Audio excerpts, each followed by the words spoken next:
ربنا ظلمنا انفسنا وإن لم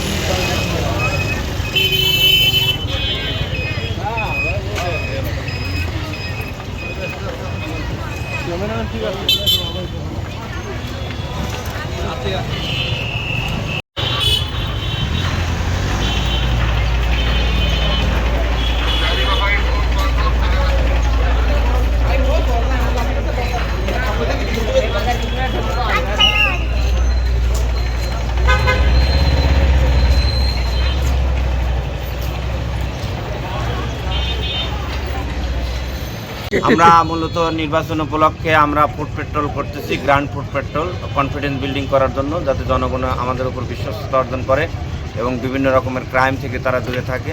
আমরা সকল পুলিশ সদস্য নিয়ে ফুড পেট্রোল করতেছি।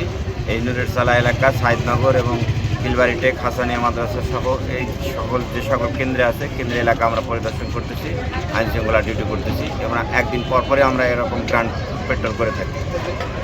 এই এলাকাতে প্রচুর মাদক ব্যবসায়ী, মাদক নির্মূলে আপনারা কি ভূমিকা রাখতেছেন? মাদক নির্মূলে আমরা অলরেডি একজনকে আজকে গ্রেফতার করেছি এবং মাদক ব্যবসায়ীদের বাড়ি বাড়ি আমরা যাচ্ছি, অভিযান চালাচ্ছি। এখন এই মুহূর্তে কোনো মাদক ব্যবসায়ী কিন্তু স্বস্তিতে নাই, তারা কিন্তু তারার উপরে আছে, তারা বিভিন্ন জায়গায় পলাতক আছে। আমরা ইলেকশন পর্যন্ত আইন শৃঙ্খলা সঠিক রাখতে ব্যাপক অভিযান করতেছি এবং আমরা সকল এলাকায় প্রায় 50 থেকে 60 জন পুলিশ অফিসার নিয়ে ফুড পেট্রোল করতেছি।